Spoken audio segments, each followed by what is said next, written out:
welcome to the another lecture of some basic concept of chemistry. We are discussing law of chemical combination. We successfully completed our 3 laws. In this lecture we are going to complete our remaining 2 laws. In our previous lecture we discussed law of definite proposition and law of multiple proposition. Last lecture में हमने law of definite प्रपोजन और law of multiple प्रपोजन के बारे में बात किया।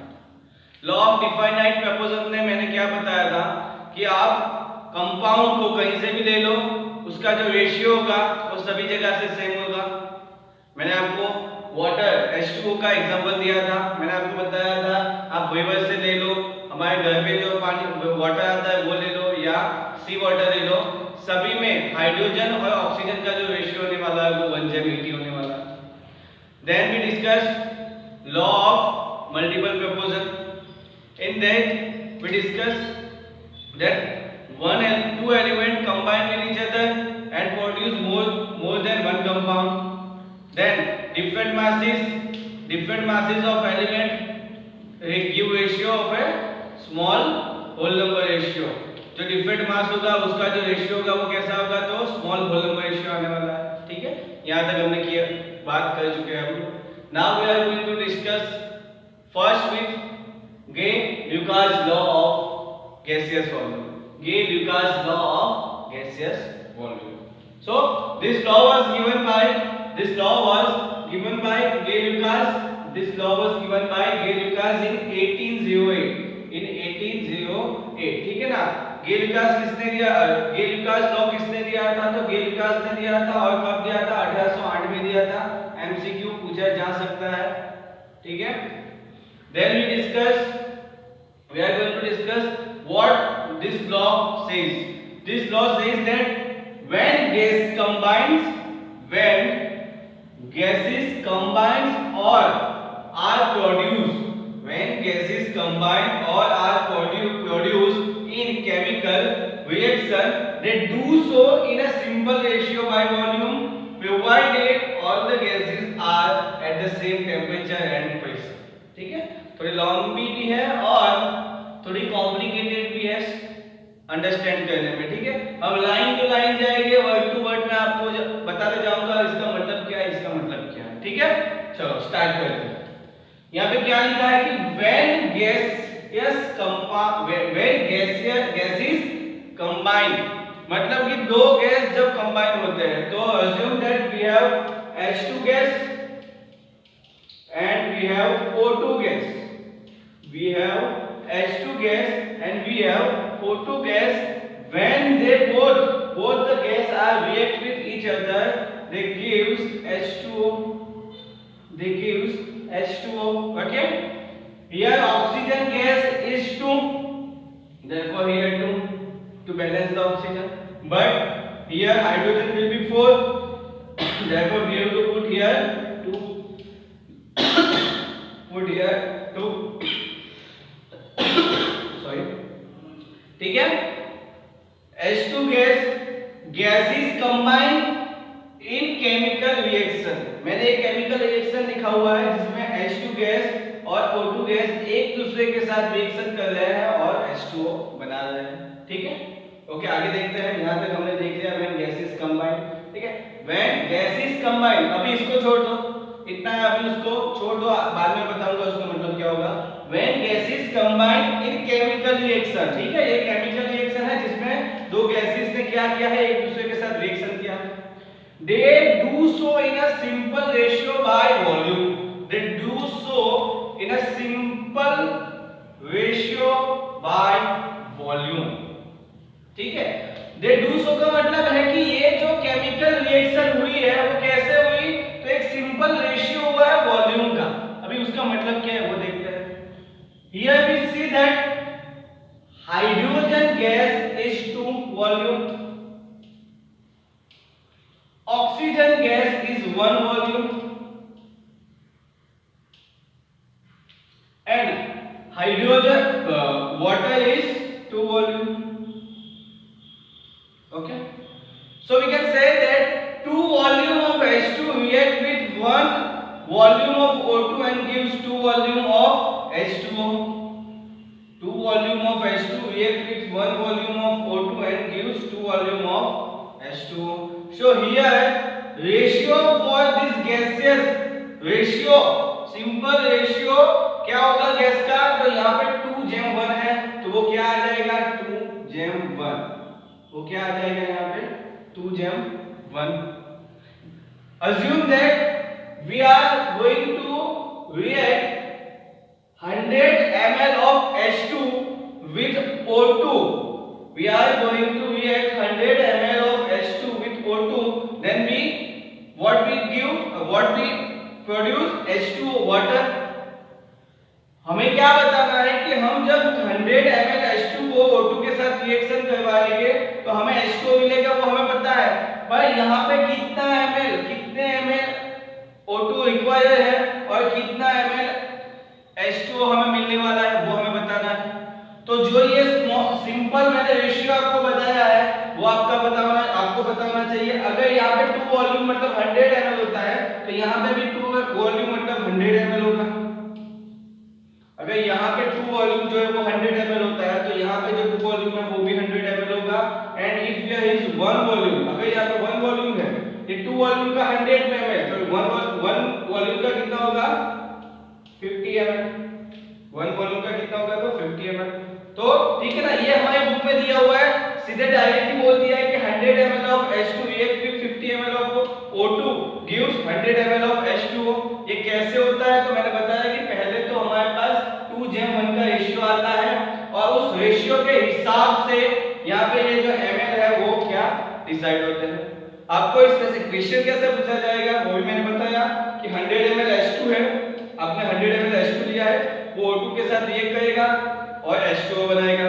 हमें बताना है कि कितने रिक्वायर्ड नंबर ऑफ O2 हमें चाहिए और कितने ml हमें H2O मिलने वाला है. ठीक है ना, तो हमें पता चल गया when gases combine in a chemical reaction, when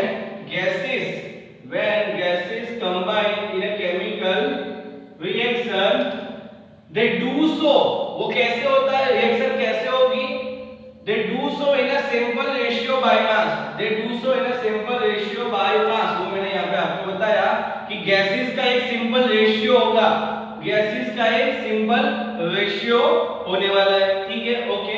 अब क्या है तो provided all gases are at the same temperature and process.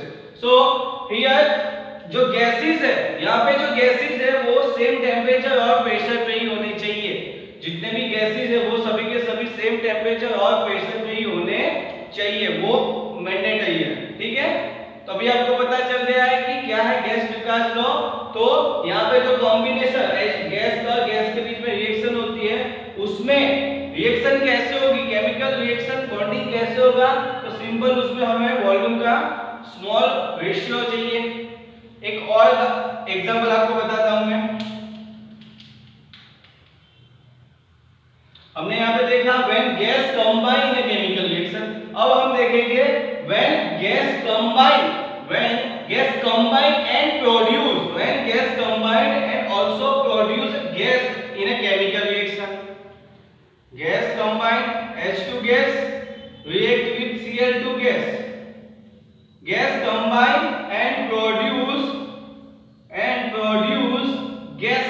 When gas combine and produce gas in a chemical reaction, then they do so in a simple ratio by volume. They do so in a simple ratio by volume. यहाँ पे ratio क्या होगा, तो here H2 is 2, Cl2 is also 2, but here both the hydrogen and chlorine is 1, therefore we have to put here 2. Okay, so here we can say that one volume H2 react with 1 volume Cl2 and gives 2 volume HCl. So if we take 100 ml of H2 and react with Cl2 and gives HCl, then we require here also 1 ml of Cl2 and 2 ml of HCl gas we produce. 200 ml of HCl gas we are going to produce. ठीक है, here simple ratio is 1:2, and here is 2:2. Okay, तो अभी आपको पता लग गया. यहाँ पे क्वेश्चन कैसे पूछा जाएगा, हमें तो क्वेश्चन से मतलब है कि कि 100 ml H2 Cl2 के साथ रिएक्ट करेगा और HCl बनाएगा, तो उसमें कितने रिक्वायर्ड होंगे Cl2 हमें, तो मैंने यहाँ पे बता दिया, सिंपल रेशियो ले लेना है। अगर 1 वॉल्यूम का मतलब 100 ml होता है, तो यहाँ पे भी 1 वॉल्यूम है, तो उसका हमें कितना Cl2 चाहिए, 100 ml चाहिए, और यहाँ पे 2 वॉल्यूम हो जाता है। किसका 2 वॉल्यूम, इसका, ये कितना है तो 100 है, तो यहाँ पे 200 ml आ जाएगा HCl। ठीक है, तो यहाँ पे हम ये ल्यूकास लॉ हमारा कंप्लीट होता है। बहुत ही सिंपल है, बहुत ज्यादा क्वेश्चन तो नहीं आते हैं, फिर भी एमसीक्यू में आ सकता है, किसने दिया, कब दिया, ये ल्यूकास लॉ का सेंटेंस क्या है। ठीक है, ऐसे भी पूछा जा सकता है कि 100 ml H2 Cl2 के साथ रिएक्ट करेगा और HCl बनाएगा, तो उसमें Cl2 कितने होंगे और HCl कितना होगा। ठीक है, okay. Now we are going to discuss our fifth law, which is the last law है Avogadro law. Okay, this law was given by Avogadro. This law was given by Avogadro in 1811. 1811 में Avogadro ने हमें Avogadro law दिया था। उसके नाम, उसके name पे से हमें लॉ का नेम दिया हुआ है। ठीक है, तो ये मैंने जैसे सभी में बताया, ये जो है वो क्या है तो important for MCQ. Now we are going to discuss what is law. What this law says? This law says that equal volume of all gases at same temperature and pressure should contain equal number of molecule. क्या बताया है? Equal volume of all gases should contain equal number of molecule at same temperature and pressure. ठीक है, हम उसको अलग तरीके से भी बता सकते हैं कि that at the same temperature and pressure, equal volume of all gas should contain equal number of molecule. ठीक है, दोनों तरीके से आप लिख सकते हो। मैं एग्जांपल के साथ आपको ये समझाने वाला हूं that we have one container, we are going to take one container, actually 3 container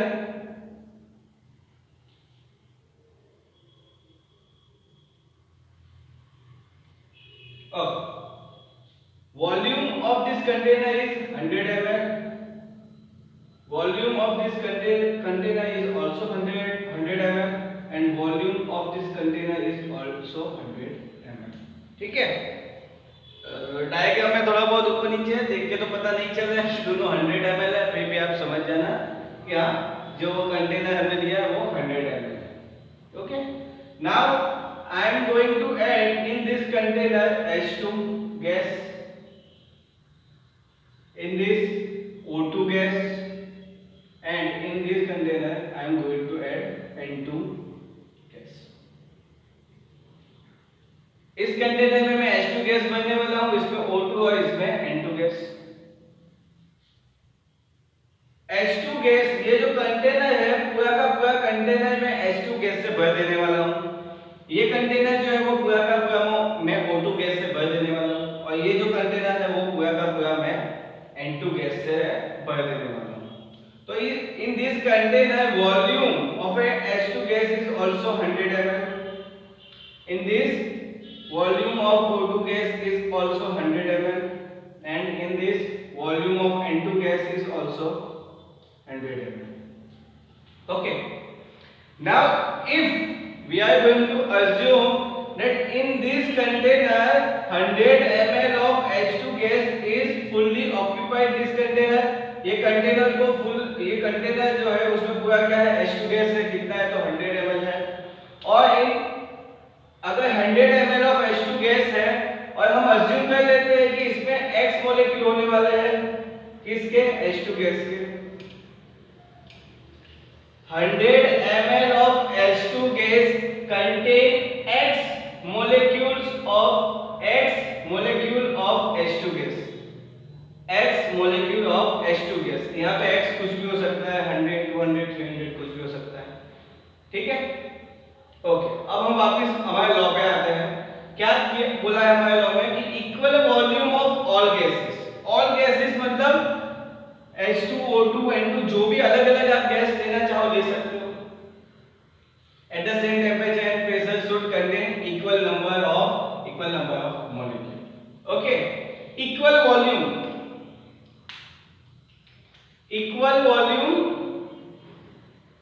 of all gas. यहाँ पे इन सभी कंटेनर में डिफरेंट गैसेस बने हैं हमारे पास इसमें H2O2 यहाँ पे N2 है, पर सबका वॉल्यूम कैसा है तो इक्वल है, सबका वॉल्यूम इक्वल है। अगर इन सबका वॉल्यूम इक्वल होगा तो यहाँ पे जो इसके अंदर इस कंटेनर के अंदर जो मॉलिक्यूल्स होने वाले हैं वो भी क्या हो जाएगी, इक्वल हो जाएंगे। अगर ये लॉ सही है तो इस लॉ के हिसाब से, ठीक है, इस लॉ के हिसाब से यहाँ पे इसके अंदर जितने मॉलिक्यूल है उतने यहाँ पे हो गए और उतने यहाँ पे हो गए, ठीक है। तो हम ऐसा बोल सकते हैं कि अगर 100 ml ऑफ H2 में x molecule of H2 gas है तो इसके अंदर भी x molecule of H2 gas होने वाला O2 गैस होंगे और यहाँ पे भी x molecule of N2 gas होने वाले हैं। यहाँ पे हमें गैस कौन सा है उसके साथ कोई मतलब नहीं है। अगर उसका वॉल्यूम सेम है, अगर टेम्परेचर और प्रेशर सेम है तो उन सभी कंटेनर में जो मॉलिक्यूल्स होने वाले हैं H2O2 और N2 के वो सब में क्या होने वाला है, सेम होने वाले हैं। ये हमारा क्या बताता है, ये एवोगैड्रो लॉ बताता है। एवोगैड्रो लॉ क्या बताता है कि अगर आपका टेम्परेचर प्रेशर मतलब कि all the physical conditions are same then equal volume of all gases should contain equal number of molecule। यहाँ पे जो हमारा कंटेनर है उसमें सभी का 100 ml H2 है, 100 ml O2 है, 100 ml N2 है, मतलब कि वॉल्यूम इक्वल है। गैस भले अलग-अलग हो, वॉल्यूम तो इक्वल है। ओके, तो मैंने मान लिया कि इसके अंदर x मॉलिक्यूल है तो इन दोनों में भी कितने मॉलिक्यूल होंगे, x मॉलिक्यूल, पर किसके, तो O2 की और यहाँ पे होगा N2 का। ठीक है, एक और बात देख लेते हैं कि मेरे पास 100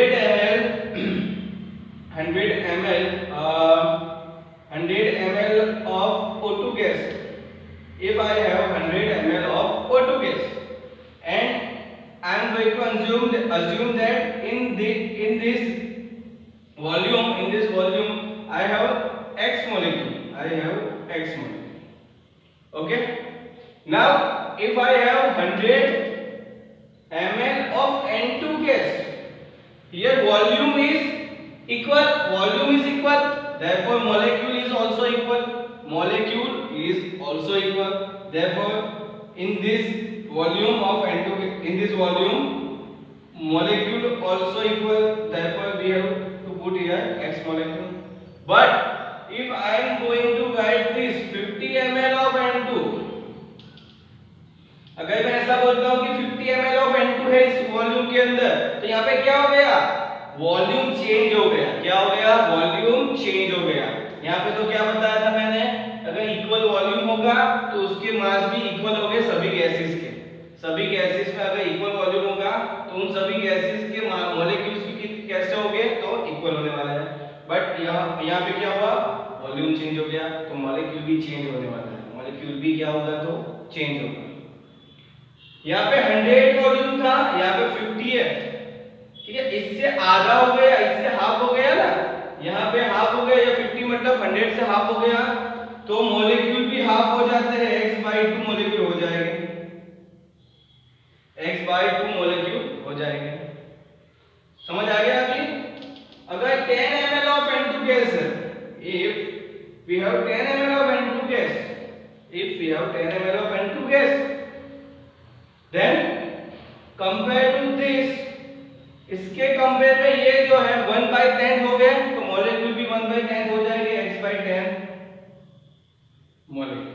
ठीक है, तो बस यही बताता है कि अगर एवोगैड्रो लॉ है वो यही बताता है कि अगर आपका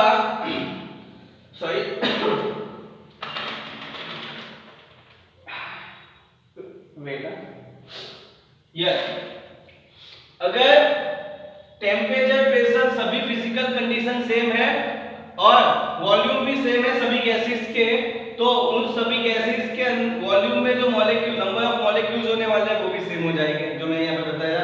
अगर 100 ml ऑफ O2 है और उसके अंदर X मॉलिक्यूल है तो 100 ml ऑफ N2 में भी X मॉलिक्यूल ही होने वाला है। 100 ml ऑफ O2 में अगर X मॉलिक्यूल है तो 100 ml ऑफ O2 में भी N2 में भी X मॉलिक्यूल भी होने वाला है। पर अगर यहाँ पे वॉल्यूम चेंज हो जाता है, वॉल्यूम हो गया 50 ml ऑफ N2, देन इसके कंपेयर में ये हाफ हो जाता है तो मॉलिक्यूल भी हाफ हो जाएंगे। और अगर मैं 10 ml ले लेता हूं तो इसके कंपेयर में ये 1/10 हो गया तो मॉलिक्यूल भी 1/10 हो जाता है। ठीक है, ये था Avogadro law. But in this law Avogadro assumed that or considered that all the molecules are polyatomic. All the molecules are polyatomic.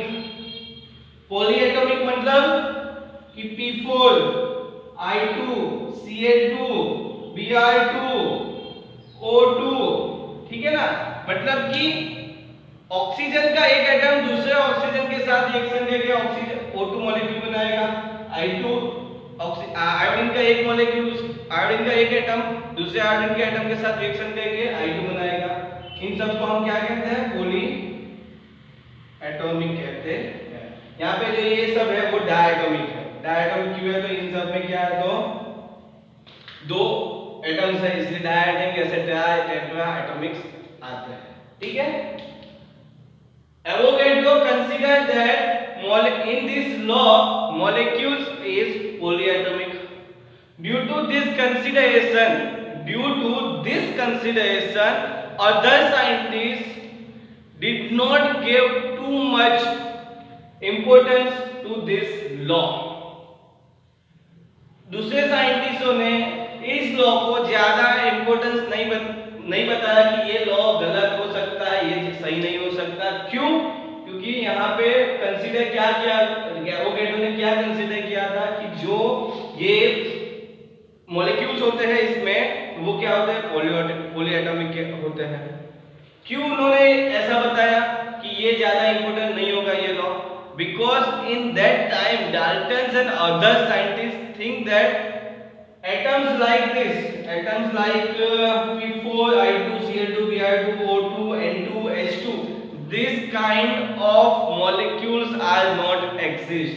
इन ये सब मॉलिक्यूल जो मैं आपको बताया वो एग्जिस्ट नहीं करते उस टाइम पे। डाल्टन और कौन अदर साइंटिस्ट ऐसा मानते थे। इस वजह से डाल्टन के इस लॉ को ज्यादा कुछ इंपॉर्टेंस मिली नहीं।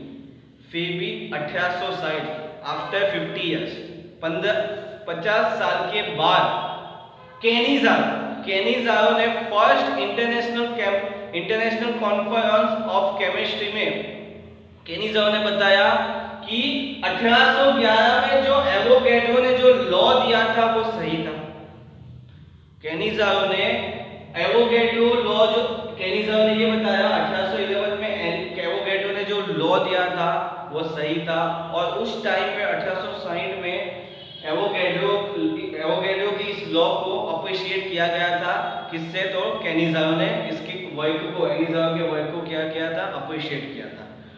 पर 1860 से एग्जैक्ट 4 साल पहले 1856 में एवोगैड्रो साइंटिस्ट की डेथ हो गई थी। फिर भी उनके वर्क को अप्रिशिएट किया गया था उस कॉन्फ्रेंस में।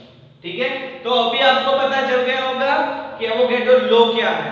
ठीक है, बाद में थोड़ी बहुत इसके बारे में हिस्ट्री भी बताई है आपको। सिर्फ ये पहले लॉ समझ लो कि अगर फिजिकल कंडीशन सभी सेम होगी और वॉल्यूम भी सेम हो गया सभी गैसेस के, तो उस गैसेस में उस वॉल्यूम में गैसेस के वॉल्यूम में जो नंबर ऑफ मॉलिक्यूल्स होंगे वो भी इक्वल होंगे।